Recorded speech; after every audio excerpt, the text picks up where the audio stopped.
Раз, два, три.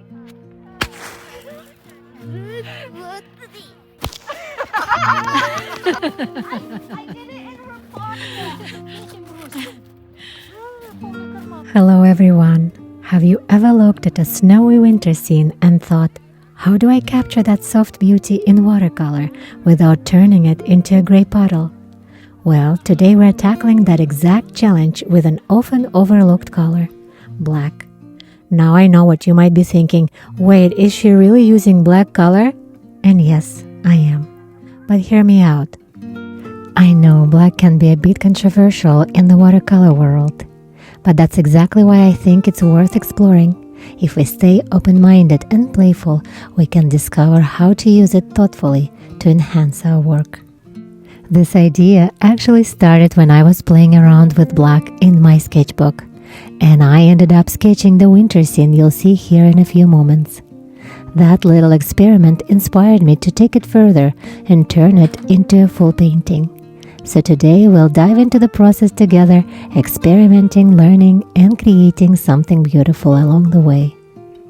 Now, let's get started.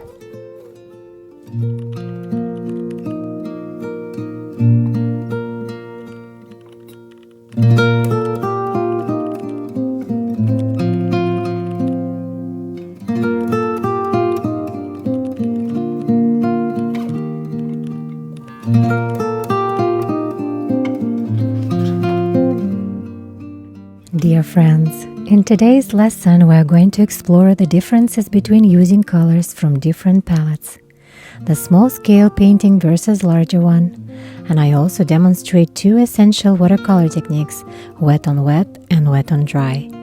These techniques are key to creating depth and texture in your paintings, and I'll show you how I use them as we move along. Feel free to join me in this painting session if you'd like, or simply sit back with a warm cup of tea or coffee and enjoy watching the painting unfold. Either way, I hope this inspires you to find joy in creating your own winter scenes.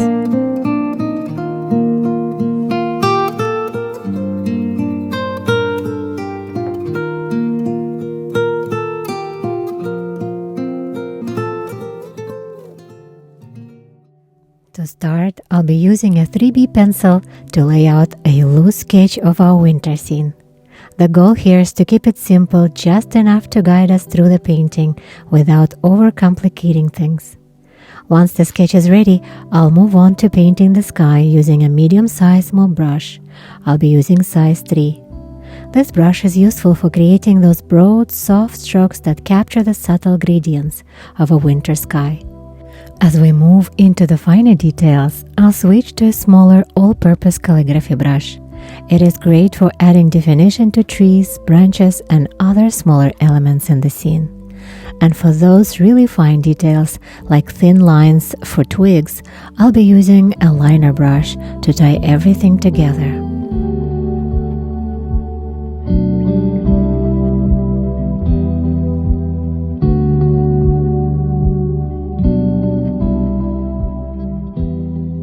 Here I loosely draw out the scene with my 3B pencil. This winter landscape is actually a combination of many snowy scenes I've encountered throughout my life. Those quiet, peaceful moments where the world feels like it's standing still under a blanket of snow. Instead of focusing on every tiny detail, I like to keep my sketches loose and minimal, just mapping out the main areas to guide me through the painting process. With the drawing complete, it's time to premix the colors of our winter sky. For this piece, I've prepared cerulean blue, ultramarine, magenta, and just a touch of black to create soft atmospheric grays. These colors will help us capture the subtle gradients and muted tones that make winter skies so unique. Now let's take a moment to talk about painting on a larger scale versus working in a sketchbook. If you've seen my sketchbook work, you'll notice that it often looks quite different from my larger paintings. There are several reasons for this. In my sketchbook, I usually use 48 color palette and a small brushes. It's quick, playful, and perfect for experimenting with color combinations. But when I move to a larger piece of paper like this one, everything changes. Working large requires adjustments. I switched to tube paints from different brands, which can vary slightly in hue, tone, and texture compared to pan paints. And because of this more surface area to cover, I use larger brushes, like my size 3 brush for broad strokes. As you just saw, I pre-wet the paper to suggest subtle clouds drifting across the winter sky. Winter skies have a unique character. They are often soft, cool, and muted, with delicate transitions between light and shadow. And to capture this, I'm using a combination of cerulean blue, ultramarine, magenta, and a just touch of black to create those gentle gradients and atmospheric grays. By keeping the paper wet, I can let the colors blend naturally, creating softness and atmospheric feel.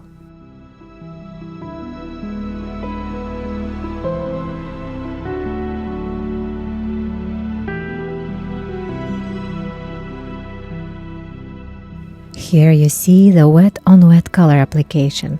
The key here is to make sure the consistency of the paint on your brush has slightly less water than what's already on the paper. This balance is important because if your brush is too wet, the paint will flood uncontrollably, and if it's too dry, it won't flow smoothly across the surface. I know this can feel like one of the toughest skills to master in watercolor painting. It certainly was for me. But trust me, with practice, you'll start to feel more comfortable balancing water and pigment.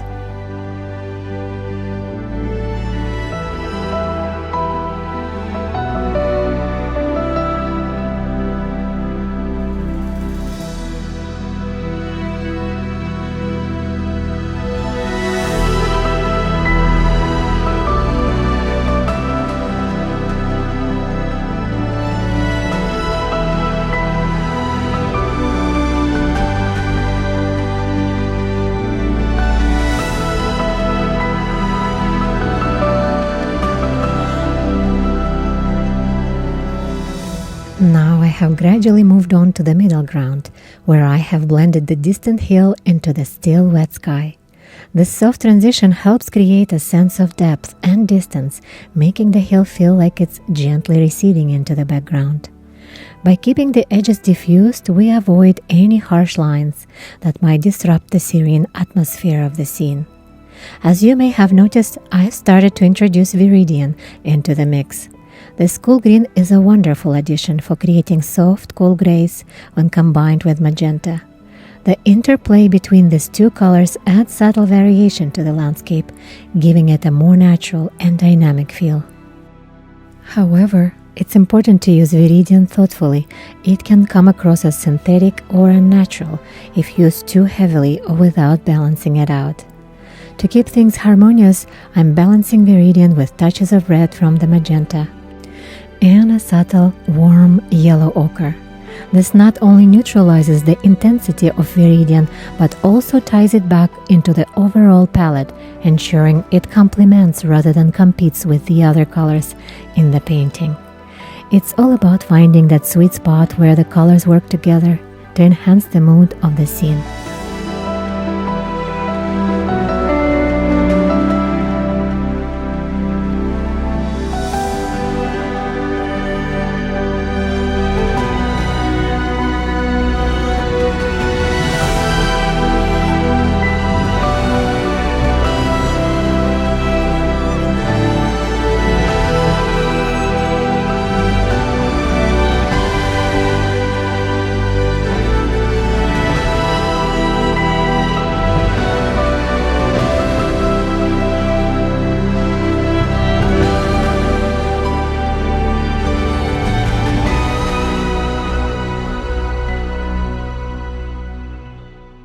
Now I'm moving on to the middle ground, where I begin portraying the trees that grow in the high altitudes of the Sierra. To capture their shapes and textures, I'm using the wet on dry technique. This allows me to create sharper edges and more defined forms, which works for suggesting the structure of the trees, while still keeping my approach loose and intuitive. As you've seen, I like to work directly on the paper to add color variations, rather than always mixing everything on the palette. For instance, I've added browns to suggest tree trunks right on the surface. This technique lets the colors blend naturally and creates a sense of spontaneity that makes the form feel more lively and free.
Now we're moving down to work on the foreground, where we'll focus on portraying the snowbanks that frame this quiet winter path.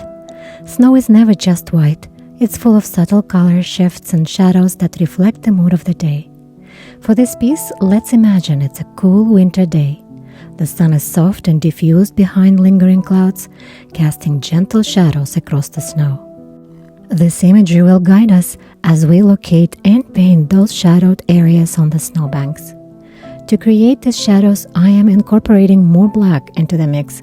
Black is such a versatile color. When used thoughtfully, it helps us create a range of cool and warm grays that bring depth and variation to snow.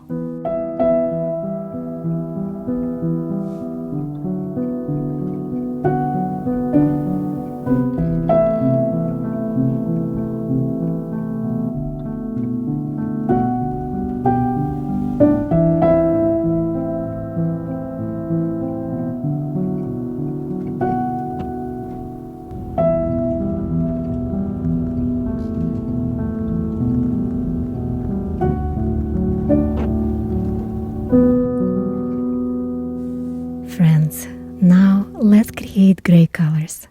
For their coolness, let's blend black with cooler colors, with blues and a little bit of Viridian. And for the warmer grays, let's mix in burnt sienna and other reds. They will help us soften the gray and suggest areas where light might be bouncing off nearby surfaces. As I paint, I'm keeping my brush strokes loose and fluid to suggest the natural contours of the snowbanks. Notice how I'm placing darker tones in the areas where the snow dips or folds inward. These are the places where shadows naturally gather. At the same time, I'm leaving plenty of untouched paper to preserve the brightness of the highlights.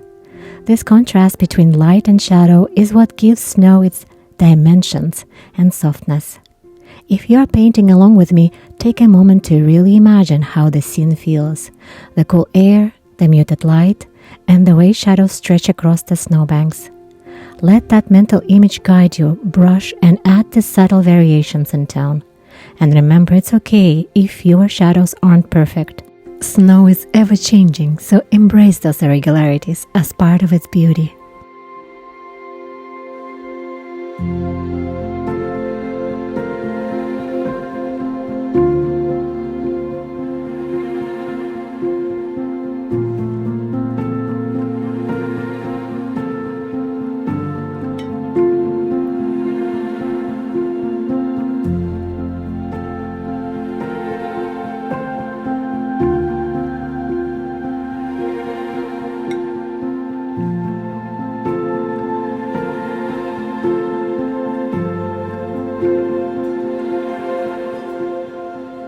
As I continue working on defining the snow, I want to take a moment to thank all of you for tuning in today and spending part of your busy day with me.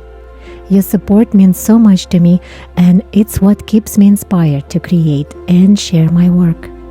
Knowing that I might make even a smaller impact on your lives, whether by helping you overcome creative challenges or sharing my own journey through health struggles, gives me a deep sense of purpose. Art has always been my way of finding peace and resilience, and I hope that by sharing this process with you, it brings some of that same joy and comfort into your lives. Dear friends, whether you are here to paint along or simply relax and watch, I am very grateful to have you as part of this creative community. It's a privilege to share these moments with you. If you are interested in watching more videos on painting snow and winter scenes, I added the video where I paint Lake Tahoe in winter. Feel free to watch it and share your experiences with me in the comments below. I love to hear from you.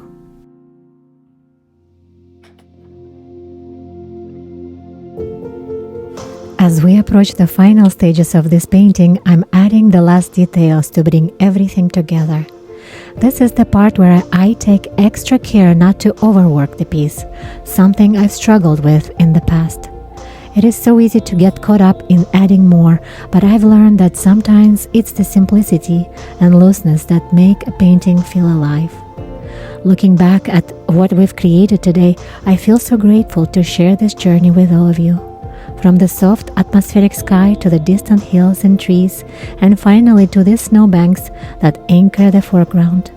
It's been about layering techniques, trusting the process, and letting watercolor do what it does best. Every brushstroke has been a balance between control and freedom, and that's what makes this medium so special. And as we conclude the snowy High Sierra scene, I hope it inspires you to embrace your own creativity.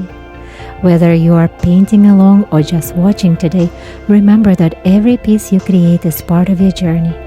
It doesn't have to be perfect, it just has to be yours. So keep experimenting, keep learning, and most importantly, keep finding joy in the process. Thank you so much, my dear friends, for spending this time with me today. I love you all, and until next time.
Your paws are cold, probably. Let's go inside.